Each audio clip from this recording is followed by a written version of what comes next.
फैज़ हूँ और आप हमारा यूट्यूब चैनल और फेसबुक चैनल देख रहे हैं इमरान फैज़ ऑफिशियल के नाम से।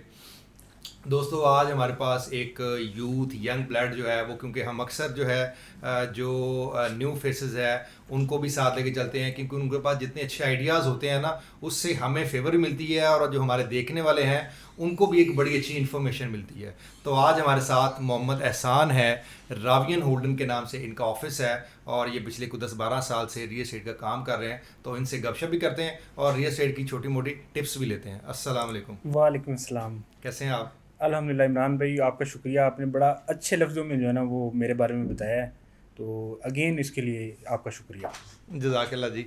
कैसे हैं आप और काम शाम की सुनाएं? ठीक है। अल्हम्दुलिल्लाह ठीक चल रहा है। थोड़ा सा ज़रा अपना इंट्रोडक्शन दें, कब से काम शुरू किया, इससे पहले कोई जॉब कर रहे थे या स्टडी कर रहे थे? थोड़ा सा बताएं अपने बारे इमरान में। भाई, मैं 2013 में इस फील्ड में आया ओके। और मेरी पहली और आखिरी जॉब यही है, ओके। अच्छा, क्योंकि स्टार्ट ही आपने रियल हाँ, एस्टेट से किया? स्टार्ट से यहीं से लिया। और मैं तो आज साथी तौर पे कह सकता हूँ कि किसी वजह से मैं लाहौर आया और अच्छा। स्टडी अभी चल रही थी। तो फिर 2013 में एक दोस्त जो है वो इस फील्ड में लेके आया, वो मेरे उस्तादों में भी उसका शुमार होता है। तो अल्लाह ताला उसको जो है वो मज़ीद जो है वो बरकत दे। तो पहली और आखिरी फील्ड यही है। पिछले 2000 मतलब अभी 11 साल हो गए इस फील्ड में। तो काफ़ी चीज़ें, पहले तो हम 2 4 5 साल तो ज़ाहिर बात है सीखने में लग जाता है जी टाइम, सही है। सर्वे किए, बाइक्स के ऊपर फेज़ 5 मेरे सामने सारा बना है। ओके। तो फेज़ 2 में ऑफिस था जहाँ से मैंने सर्वे स्टार्ट किया। फेज़ 5 जाना, सर्वे करना है कि घर देखना कौन सा प्लॉट खाली है।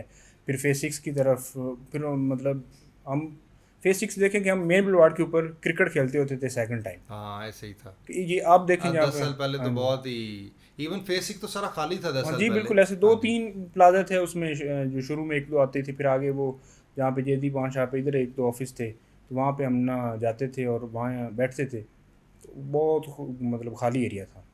अप एंड डाउन तो आपने ज़ाहिर है 10 साल में काफ़ी देखे होंगे। जी। अगर हम इस वक्त की रियल एस्टेट मार्केट की बात करें और ओवरऑल जो हमारी इकोनॉमी है उसकी जी। बात करें, तो क्या ख्याल है, ये जो रिसेशन आया है ये रिसेशन ड्यू था या बिकॉज ऑफ जो इस वक्त मुल्की हालात चल रहे हैं उसकी वजह से रियल एस्टेट के ये हालात चल रहे इमरान हैं? भाई, मुल्की हालात तो ज़ाहिर बात है पहले नंबर पे वो आएगी, क्योंकि पहले मैंने मतलब 10 साल में दो तीन तरह की इस तरह की चीज़ें देखी हैं। हाँ हाँ। लेकिन इस तरह के जो हालात है ना वो पहले नहीं देखे। ये नहीं है। अच्छा, ये अक्सर दोस्त जो भी कारोबारी लोग हैं वो सारे यही कहते हैं कि पहले इस तरह के हालात नहीं है। लेकिन मैं आपको पीछे जब हम 2004-5 में हमने काम शुरू किया जी। ना, जो 5 अप्रैल 2005 में जो अप्रैल मई था जी। उसके बाद रियल एस्टेट में डाउनफॉल शुरू हो गया था। ठीक। वो 2005, 2006, 2007 वो इतना बुरा रिसेशन था कि उससे पहले पहली दफ़ा रियल एस्टेट मार्केट पाकिस्तान में करोड़ों में गई थी जी। और उसके बाद दोबारा फिर लाखों में आ गई थी। ऐसे ही। तो वो भी बहुत, हर दफ़ा जब भी रिसेशन आता है वो ऐसे ही लग रहा होता है कि शायद इतना बुरा रिसेशन पहले कभी भी नहीं आया। इमरान भाई, जो एक चीज़ की वैल्यू होती है ना, मतलब जो ऑन ग्राउंड एक रियलिटी होती है, जी उसके मुताबिक तो एक बिजनेस या कारोबार कोई भी चलता रहे ना, तो उसको इतना ड्रॉबैक या इतना वो माइनस नहीं होता जी जितना एक एक एक्चुअल वर्थ ही ना हो चीज़ की, और उसको आसमान पे बंदा ले जाए, तो फिर उसने गिरना भी वैसे ही होता है जी एग्जैक्टली। इसमें। हाँ मेरा भी ख्याल ये, एक तो ड्यू था, हाँ जी। मतलब हमारे मुल्क के जो हालात हैं वो तो हैं ही हैं कि बिल्कुल वो ऐसे। एक मेन हो सकता है कि एक रीज़न हो सकती है।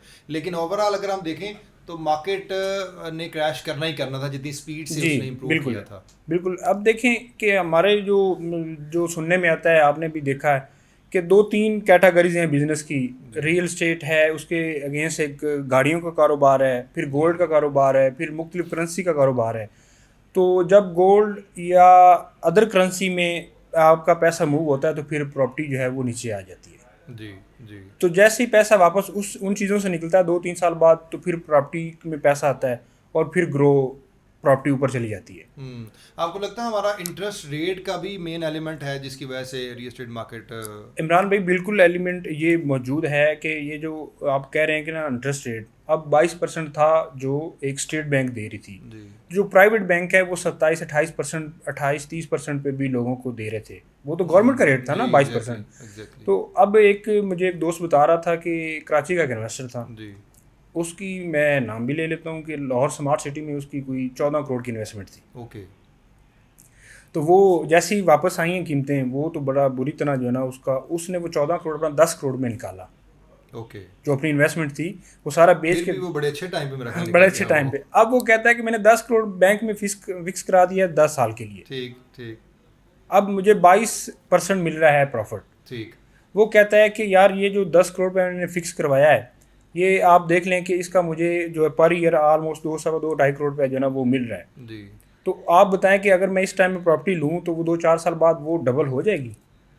हाँ तो नहीं होगी वो। नहीं होगी ना। हाँ तो वो अब वो उसका पैसा डबल हो रहा है। हाँ एग्जैक्टली। हाँ अप्रिसिएशन मिल रही, लेकिन एहसान भाई एट द सेम टाइम अगर आप देखें ये कोई काम तो नहीं है कि आप फिक्स करा दें। ये ना हमारे मुल्क के लिए ठीक है ना किसी भी बिजनेस के लिए मैं ये तो बात इस ठीक है। मतलब इस्लामी तौर पे अखलाकी तौर पे भी इस चीज़ को अच्छा नहीं समझा जाता, लेकिन अब लोगों का एक माइंड बन चुका है ना कि घर बैठे हैं, सो रहे हैं, पैसे आ रहे हैं। और कुछ लोग तो ऐसे हैं वो उनका फिंगर टिप्स पे कैलकुलेटेड 1 घंटे का हिसाब कर रहे होते हैं कि तो आपको क्या लगता है कि अभी अगर हम इसको डिस्कस करें कि किस तरह बेहतर होगी हमारी इंडस्ट्री, इसमें गवर्नमेंट इन्वॉल्व हो, वो कुछ इनिशिएटिव ले, फिर रेट बेहतर होंगे, फिर मार्केट बेहतर होगी, या एक टाइम आएगा जिसको हम कहते होते हैं कि ये बॉटम प्राइस है, अब इसके बाद इसने ग्रो ही करना है, तो वो हम नेचुरल उस टाइम का वेट करें, या वो गवर्नमेंट जो है वो कुछ इनिशिएटिव लेगी तो रेट बेहतर होंगे? इमरान भाई अभी सितंबर चल रहा है तो 22 से अभी वो पिछले 2 महीनों में आया है, 19.5 पे आ गया था इंटरेस्ट रेट। जी। अभी मजीद एक खबर आई है कि 2 2.5% मजीद कम करने जा रही है गवर्नमेंट। ओके हाँ ये और बेहतर है। दिसंबर तक उम्मीद है कि ये 13 14% पे ले आएंगे। और दिसंबर के बाद मजीद मैं अप्रैल मई में जाके ये मतलब अगले जो सिंगल डिजिट में जो है ना बजट से पहले पहले जो है ना वो इंटरेस्ट रेट जो है ना वो आ जाएगा। जी। तो मेरे पास भी क्यूरी आ रही है मार्केट में। अभी और भी दोस्त डिस्कस कर रहे थे कि पैसा बैंकों से निकल रहा है हम्म और वो पैसा अब जो है वो वापस रियल एस्टेट में आएगा।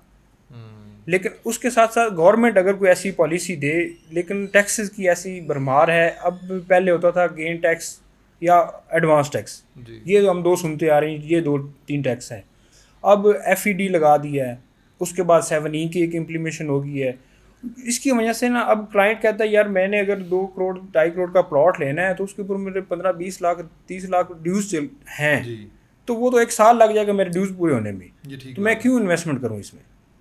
तो ये जब तक गवर्नमेंट ऐसी कोई पॉलिसी कोई ऐसा एक मैकेनिज्म नहीं बनाएगा, मतलब आसानी नहीं बनाएगी आवाम के लिए, मतलब इसमें गवर्नमेंट को ही फ़ायदा है अगर वो। लेकिन अब इसमें एहसान भाई आईएमएफ की इन्वॉल्वमेंट, बार बार ये कहते हैं कि जी आईएमएफ ये कर रहा है, आईएमएफ हमें कह रहा है ऐसे करें, रियल एस्टेट में ब्लैक मनी डंप हो रहा है, जो इवन वो तो यहाँ तक भी कहते हैं कि वो जो हमारे टेररिस्ट हैं वो भी यहाँ पे पैसा डंप करते हैं और जब उनको ज़रूरत होती है वो प्लॉट बेच के तो निकाल लेते हैं। तो शायद ये वजह हैं कि जिनकी वजह से हमारे ऊपर ज़रा सख्ती इमरान भाई ज़्यादा है। आईएमएफ का बिल्कुल जो है ना मौजूद है इस मुल्क जी। में, वो हमें अच्छी तरह वॉच कर रहे हैं। अब जो हमारा ओवरसीज़ है ना ख़ास करके, वो जितना भी पैसा वहाँ से कमाता है ना जी। वो पाकिस्तान भेजता है और यहाँ पे वो बिज़नेस नहीं करता कोई भी, वो सिर्फ प्रॉपर्टी लेता है। उनको ये प्रॉब्लम है, ये पैसा कमाएं बाहर से, लाइफस्टाइल वहाँ पे रखें अच्छा, और पैसा अपना वापस फिर अपनी कंट्री भेजते हैं और वहाँ पे ये प्रॉपर्टी खरीदी जाती है। इसलिए एक तो ये भी एक इम्पैक्ट मौजूद है कि वो ओवरसीज़ को भी थोड़ा सा इस अच्छा तरह वो कह रहे हैं ये रीज़न हो सकती हाँ है ये भी रीज़न कि है जो ओवरसीज़ है हमारा वो जब पैसा भेजता है तो वो उनको इशू होता है। हाँ इशू होता है। और उसके साथ हमारे मुल्क में भी देखें तो हर बंदे का जो है ना वो दूसरा बिजनेस वो रियल एस्टेट है। लेकिन ओवरसीज तो देखे ना एहसान भाई, वो तो बेचारा परेशान ही हो गया ना। आप जिससे 3 साल पहले 4 साल पहले आपसे प्रॉपर्टी ली, मुझसे ली, किसी और दोस्त से अगर प्रॉपर्टी ली, जी उस वक्त डॉलर था 150 रुपये का, ऐसे ही। ठीक है, उसने प्लॉट लिया 3 करोड़ रुपए हाँ का। जी अच्छा वो 3 करोड़ वाला प्लॉट उसका रह गया 1.5 करोड़ का या 2 करोड़ का, जी और डॉलर जो है वो 150 से चला गया ऐसे 300 ही। पे, तो उसको तो बेचारे को उसके तो सारे डॉलर का सत्यानाश हो गया। बिल्कुल। मैं आपको मेरा क्लाइंट है तो उसको मैंने डीएचए भावलपुर की फाइलें लेके दी। जी। तो वो सऊदीया में थे, तो उस टाइम रियाल था उसका 27 28 रुपए के करीब ना, जब हम ये कन्वर्ट कर रहे थे। जी। तो आज वो कहते हैं कि यार रियाल चला गया 75 76 रुपये पे, तो आप मेरे ये वो प्लॉट ले लें तो मुझे उतने रियाल ले के दे दें। हाँ तो अब वो नहीं आते वो तो वो नहीं, पिछले पिछले कुछ अरसे में मुझे बताएं आपने ओवरसीज से कोई ट्रांजैक्शन हुई है परचेजिंग के सेंस में? सेलर तो बहुत आ रहे हैं, परचेजिंग के सेंस में कोई ट्रांजैक्शन हुई है? परचेजर ओवरसीज नहीं आ रहा। नहीं आ रहा ना, ये बड़ा ही अलमिया हो गया हमारा। मैं बताऊं पिछली ये जो ईद गुजरी है जी बड़ी, इस पे एक दोस्त बता रहा था, हमें भी एक आध कॉल आई कि जी प्लॉट बेचना है। वो कह रहे थे ये हिस्ट्री में पहली दफ़ा हुआ हमारे 20-25 साल के कैरियर में कि लोग इस दफ़ा आ रहे हैं, और वो आगे नॉर्मली ईद पे क्या हाँ होता था जी, कि मार्केट बेहतर हाँ होगी जी, ऐसे क्योंकि ओवरसीज़ ने आना है ना। बिल्कुल ऐसे। तो अभी उल्टा हो गया है कि वो कह रहे हैं जितने भी लोग आए हैं, वो जिसके पास कोई एक प्लॉट था, जिसके पास कोई 2 प्लॉट था, किसी के पास कोई फाइल थी, तो उसने जी, कहा जी बेचें, मैं पैसे को ऐसे वापस लेके जा रहा हूँ। बिल्कुल तो ऐसे। अभी तो बड़ी अलार्मिंग बल्कि पोजीशन है। इमरान भाई ऐसी अब क्यूरी ऐसी आई हैं कि ओवरसीज अगर सेलर आया है ना, बाहर नहीं आया है, जी, सेलर आया है, वो तो कहता है कि यार मेरी प्रॉपर्टी वहाँ पे सेल कर दें, मुझे पैसे मेरी कंट्री में अगर आप दे सकते हैं तो जी, इजीली मिल ये जाए। भी आज कल हाँ, इंक्वायरी आ रही है। तो वो इसकी वजह से ये अब